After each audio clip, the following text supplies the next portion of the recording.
It's 1961 and pit bosses are rushing across the MGM casino floor. An awkward looking youngster has just won 9 blackjack hands in a row. It's costing the house thousands. They think he must be cheating, but they haven't got a clue how. They have no idea who he is, but soon they won't forget his name because this is the true story of a man that beat Vegas and changed casinos forever. To understand how it happened, we need to go back 2 years earlier.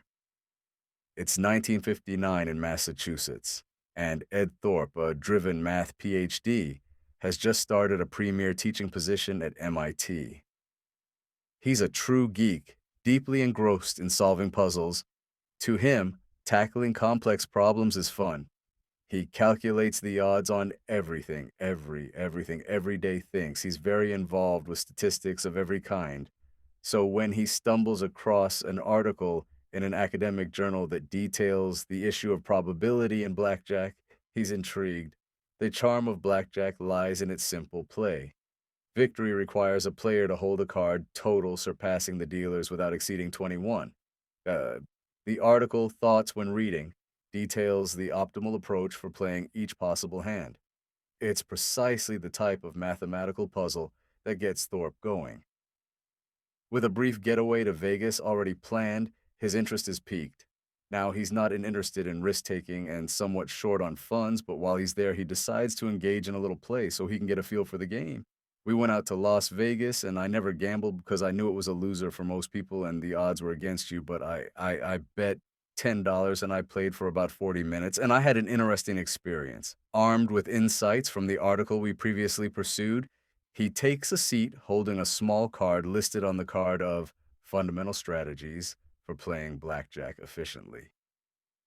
The people at the table around him almost immediately erupt into laughter. The dealer even ridicules him, asking him what farm he comes from. In an attempt to recover his dignity, he tells them that it's his first time playing. They think he's stupid, but an unexpected turn is just around the corner.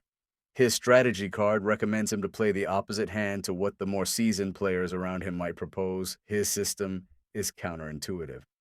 The outcome, his first systematic win. The dealer is shocked. Thorpe, however, is immediately hooked. At this point, he's convinced, since there's a method to outsmart the casinos, it's a defining moment that leads him onto an obsessive adventure he just can't resist. I was intrigued by this problem of blackjack because mathematicians had spent roughly 300 years studying and analyzing gambling games, and no one had ever found a way to beat any of the major gambling games. Blackjack is unique to all other games. The odds shift with each play. This realization is at the core of his plan, and though he ends up losing his money shortly after, this small, significant insight has set the stage for monumental impact on both Thorpe and blackjack forever. You see, most casino games rely on random distribution. Each play is independent from the last. They're not linked at all. Take roulette, for instance. Outcome of 20 consecutive reds don't influence the likelihood of the next one being red, just like the toss of a coin. However, blackjack is different, and back in 1959, when Thorpe first secured this win, blackjack was being played using a 52-card deck. As each hand was dealt and set aside, the composition of the remaining cards is shifted in the deck. Thorpe's hunch was this: both the player and the households actually moved back and forth during gameplay as cards were then removed from the deck. In theory, he could keep track of the cards that had been played, and then potentially he could outsmart the greedy pit bosses at their own game. It appeared almost too good to be true. He just had to perform numerous calculations to perfect his newly discovered strategy. However, a few weeks with a calculator revealed that the single deck could result in 32 million different combinations. Working at the pace of 60 calculations a minute, 60, it would take him more than 10,000 years to complete. But Thorpe's luck is in with technology. Advancing a programmable computer with his local university will allow him to simulate all 34 million hands a lot quicker. Eventually, after almost a year of late nights and total obsession, Thorpe thinks he's cracked it. 1960, I had all the results. It showed that there were drastic shifts depending on which cards were out. Thorpe's analysis reveals significant fluctuations based on the early removal of certain cards. He's pinpointed exactly which cards tilted the odds in the casino's favor and which ones benefited the player. In essence, removing smaller cards from the deck shifted the odds in the player's favor. Adversely, removing larger cards favors the casino now, regardless of the cards that are laid out by the dealer or how deep into the deck the game has progressed. Thorpe has devised the most favorable strategy for playing any forthcoming hand. In doing so, he's achieved what many thought was impossible. But as an academic, Thorpe naively shares his discovery in a publication for the American Mathematical Society, which catches the attention of a Boston journalist who then spotlights Thorpe's work in a national newspaper. It's an unexpected turn for the geek that he hadn't considered. Suddenly, a flood of people are eager to get in touch with Thorpe. The MIT Math Department receives 20,000 letters in less than 2 months, and Thought's logic is being questioned. Thought feels compelled to validate his findings, realizing that the only place that you can do so is at an actual blackjack table within the authentic environment of a casino. I figured that there's no point in writing a book unless I knew it really worked. I knew it worked in theory, but what if you actually tried to do it? And, a lot of things, they seem to work in theory, but when you get down and actually you find out there are all kinds of things you didn't think of. But there's a problem. Deploying his newly discovered strategy requires playing substantial number of hands, and playing hands means money. Thorpe hasn't got any. To solve the problem, he realizes he has to find a partner that's willing to finance his theory. Enter Manny Kimmel. Amongst the individuals reaching out to Thorpe, a wealthy 63-year-old New Yorker caught his attention. He was a seasoned risk-taker familiar with casino high rollers. Previously, he claimed to have been a professional gambler and bookie in his younger years. The origins of Kimmel's wealth, murky yet, is irrelevant to Thorpe. His deep knowledge of casinos coupled with his financial resources made him the ideal partner. So Thorpe agrees to teach Kimmel, while Kimmel will impart wisdom on insurance and outs of how casinos operate. Once a mutual understanding was reached, Kimmel pledged to finance Thorpe's gamble adventures while observing from a distance. Thorpe's 2 years of research had now been distilled into one singular potent strategy. He cautiously introduces Kimmel to the concept now known as card counting. Kimmel grasped the concept immediately. The strategy didn't guarantee a constant advantage, but highlighted the best moments for aggressive play and bigger stakes. This is because the chance of winning was always changing depending on which cards remain in the deck after the others have played. High cards pose a problem for dealers since they're required to hit on 16. With more high cards remaining in the deck, the dealer's chance of busting increases, tipping the odds in the favor of the player. Conversely, certain cards remaining in the deck are advantageous for the dealer. Thorpe devises a card scoring system to simplify tracking the game's dynamics. In essence, low cards like 2s or 3s are undesirable, while high cards and aces are favorable. Mathematically, they enhance the player's winning chances. By assigning scores to each card and maintaining a tally, one can gauge the potential edge on wager accordingly. Kimmel found the mathematical aspects of keeping track a challenge, but after several weeks of rigorous training, Thorpe receives a call from New York. They're good to go. With financial backing secured, Thorpe is ready to hit Vegas and put his system to the test in a real casino setting. However, his wife's worries cast a shadow over the excitement. Indifferent to the potential financial gain, her primary concern is Thorpe's involvement in this risky endeavor. And one of the reasons that I didn't want him to go is because of the kind of people that were in Las Vegas, the gamblers and the gangsters and people like that. And I didn't want him to get involved with them, and I didn't know how safe it would be. The stakes are further heightened by Kimmel's desire to start with a staggering $100,000, some that Fort fears losing, especially given Kimmel's suspected mob connections. Preferring a cautious approach, Thorpe suggests beginning with a more manageable $10,000.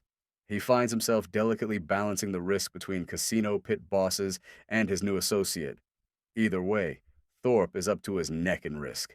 It's 1961, and they're poised to take on the establishment. Heeding Kimmel's counsel, they initially bypassed Vegas. Aiming to keep a low profile for their first run, they head to Reno instead. Thorpe has a single weekend and $10,000 to validate his strategy. After years of meticulous research and intense preparation, everything converges on one table, with one day and a single deck of cards. His partner, high-stakes gambler Manny Kimmel, is nearby, eager to witness the outcomes firsthand. Thorpe's ambition is to turn Kimmel $10,000 into $20,000. The stakes couldn't be higher. Failure will tarnish his reputation in the academic community, but success will undoubtedly draw attention from the mob. Things start in the worst possible way. Thorpe quickly finds himself down $1,000. The pressure is mounting and he can feel Kimmel's gaze intensifying. But then the law of probability starts to do its thing. Variance swings back in Thorpe's direction, leaving him firmly in the green. His mathematical edge is taking effect, and his successes don't go unnoticed. The casino staff grow increasingly vigilant. In a bid to disrupt his winning streak, management instruct the dealer to shuffle the deck repeatedly. As I played, they began to shuffle up more and more and more. Pretty soon, they were shuffling up when there were still 40 cards to play. I was only going to play 2 rounds, and they kept changing dealers and shuffling, but it doesn't make a difference. They're powerless. Thorpe secures a $100 win, equivalent to about $6,200 today. He's just tasted his first victory against the house. Shortly after, the casino's bewilderment turned quickly into irritation. Within an hour, Thorpe and Kimmel are asked to leave. Thorpe has just beaten the dealer. But it doesn't end there. They venture into other casinos nearby. A familiar sequence of events unfold each time the buzz about Kimmel and his protege spreads, making it progressively harder to find a welcoming venue. Although Thorpe isn't doing anything wrong, the house just doesn't like it. Ironically, they don't want to gamble. Undeterred, the pair waste no time and move on. Next, they hit Tahoe around an hour. S. Thorpe sets his win rate at $1,000 an hour because he knows that they won't let him win for long. But news is traveling fast among the casinos about the blackjack players who seemingly never lose. The not-so-bright pit bosses don't know how to deal with Thorpe. They haven't got a clue how he's consistently winning. Feeling the window of opportunity closing, Thorpe bets hard. In a counter move, the dealer increases the frequency of shuffles, but when the conditions are just right, Thorpe places a maximum bet. He's consistently winning big money now, and it's drawing a lot of attention from spectators. The casino boss emerges, closes the blackjack table, and bans them permanently. After just 3 days of continuous play, they've proven the effectiveness of their strategy, amassing $21,000 in the process, equivalent to about $218,000 in today's money. Thorpe's share amounts to $1,200, approximately 3 months' salary at that time, a tiny drop in the ocean compared to what he does next. After the book came out, it frightened a lot of the casino managers and the pit bosses. The book scared him to death. A year after his breathtaking run, Thorpe publishes the now iconic book, Beat the Dealer. The book recounts his remarkable journey and educates his readers on his revolutionary strategy. He quickly becomes a bestseller, selling hundreds of thousands of copies. This prompts a significant reaction from Las Vegas, leading to an emergency meeting among the city's top casino bosses, mobsters, and strategists. Initially, there's fear. It will be the end of blackjack.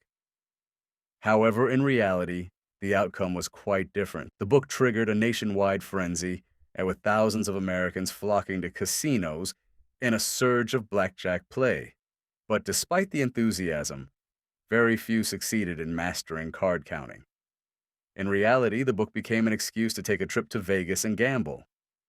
Plus, the casinos fought back against Thorpe's strategy by throwing out suspected card counters and introducing multiple deck shoes. These devices, which hold several decks of cards, complicate the card counting process by mixing the decks thoroughly and introducing more combinations.